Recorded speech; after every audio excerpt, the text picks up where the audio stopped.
Hello everyone, welcome back to Property Zone again, and this is Sean Lee, and today will be the topic: should you avoid at all costs to buy any leasehold property? Alright, so I think if you are a Malaysian just like me, you very much prefer freehold to leasehold property.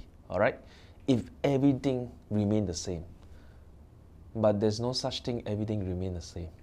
So the things that come back is, shall we really avoid leasehold property at all costs? Excuse me.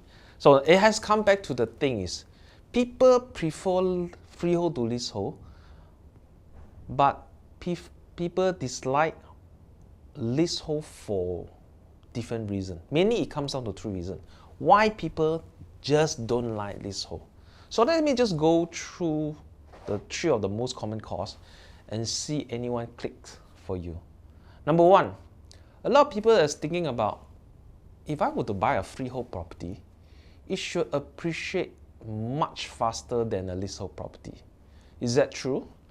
I give you one of the example, a real true story. One of my uncle went to see a property in the year of 2008, beginning of the year 2008, and is in the heart of the city center of KL. He went to check. Wow, he fell in love with the design, the concept, the location. The price was about 800 per square feet. Of course, if you look at today's price, it's cheap, but it was reasonable at that time. And everything was okay, but the only thing that my uncle cannot get over with it is actually the leasehold. Eventually, he didn't buy, and once it's completed, fast forward 5 years later at the year of 2013, the price per square foot of the building has increased all the way from 800 to 2,000 per square feet. That's number one. You also see the example of Bangsa South. From transaction price of 425,000, it goes up to as much as 1.2 million in 5-6 years time, despite the fact they are a leasehold property. Alright, you also see a lot of business tycoon, some of the richest men in Malaysia. They also bought into certain places like Tropicana Golf and Country Resort by buying a piece of leasehold land and still spend another few millions to build another mansion or bungalow on top of the leasehold land.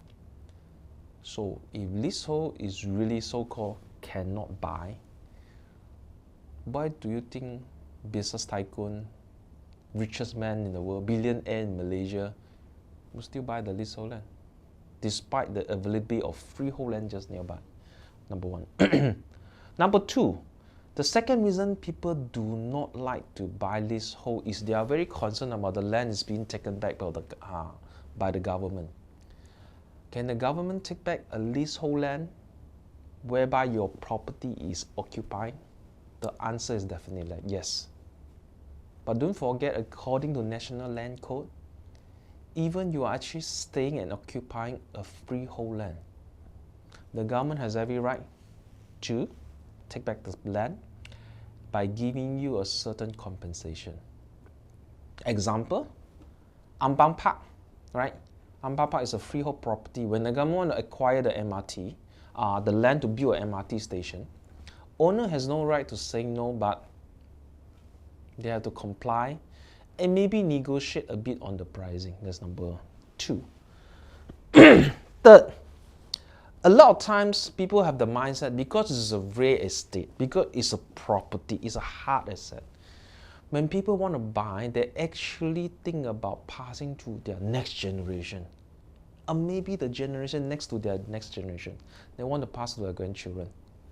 So I think the fact has been made known that if you look at any high-rise condo today, anything that is above 50 years, to be honest, that building is due for remodernization, reurbanization.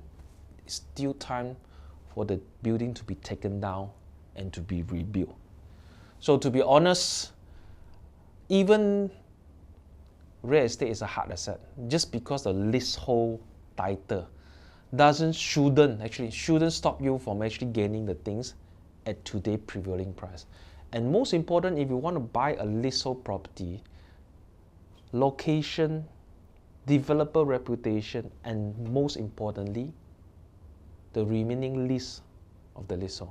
A building or property that has 30 years remaining lease is very much different than a new project, a new property that has more than 90 years remaining lease. Okay? So with that, let me just summarize again. Why you don't like leasehold, or why most Malaysians don't like leasehold? The three myths about it is the government can take back the land anytime, which also apply to freehold, so that would make no differences. Number two, slower capital appreciation, not necessary, as I highlighted the Bangsa South, the Pavilion residence, and also the Tropicana. The third, passing to the grandchildren, passing the property to grandchildren. It may not work, all right? But if you want to choose something that is more like a freehold, choose something with a longer lease. So with this, thank you very much. I see you next round.